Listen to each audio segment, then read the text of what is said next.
Delighted to see you. I'm just going to sit here and smile at you for 6 minutes. Just kidding. Scratchy throat. Hold, please. Today's topic is so important that it needs one extra gulp of caffeine. One time I had too much blood in my caffeine stream. Anyway, I have an interesting thought experiment for you. It goes like this.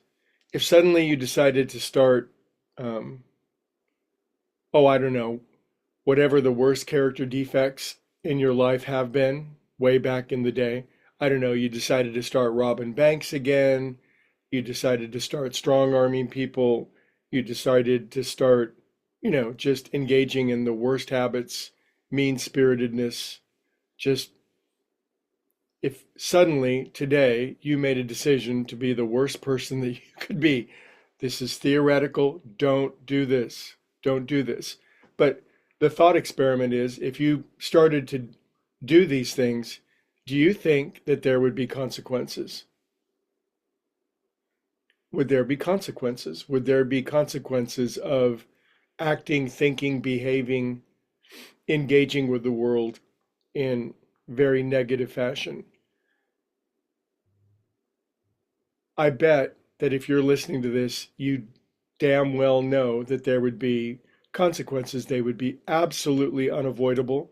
You have an absolute perfect certainty that things would turn into hell in a handbasket. So isn't that interesting? We all know darn well, pardon my language, I regressed a bit myself. We all know darn well that if we did bad things, we would get bad results, and it's an absolute certainty. Well, isn't that interesting? We all know that by acting negatively that there are perfectly consequential repercussions of doing so. But do we also remember with the same degree of fervency and certainty that by acting the best we can every single day, no matter what, that we are raising up the scale of consciousness? In other words, great good is coming. I think in our human stage, there's much more emphasis on not doing the wrong thing because we know the bad consequences. Now, in the recovery movement, these are known as YETS, Y-E-T-S. We know that many of us went pretty far down the scale. We went down the elevator of human experience because we were miserable F-ups, so to speak. A little bit. We had some good in us too, but we knew that as the result of how we were living, that we were able to get off of that downward escalator, and we really, really appreciated the grace and the mercy of an infinite higher power. But in our meetings, we often talk about the yets, that if we go back, if we don't engage a daily reprieve and work on ourselves, that the gravity of our old life will capture us and will come crashing back to Earth like a satellite that's run out of enough energy in its orbit, and it'll sink back down. But I'm here to remind you today, I've been sent by God, G-A-W-D. I'm on a mission from God today to remind myself and to remind you, because I love you a lot. And it's just so easy to forget this, that the benefit of this good life that we're living, there are positive yets. Today's message is the positive yets, because consciousness is not fixed. And boy, sometimes, I don't know about you guys, but it's easy to just get, not discouraged, that's too strong of a word, but it's like, come on, what's going on? I'm stuck. What's happening? Is anything going on? And then the temptations of lower living begin to rear their ugly heads. I'm not talking about robbing liquor stores again.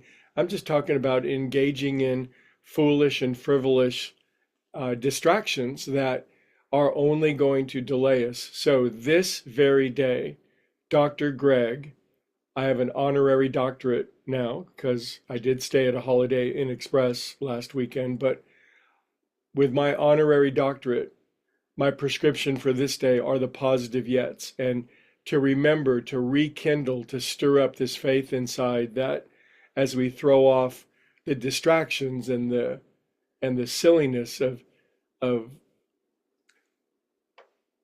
the activities and the engagements that we no longer need, our soul has a amazing natural buoyancy, and the speed with which we can come rocketing back up to the future, very much like taking a float or a buoy in a pool.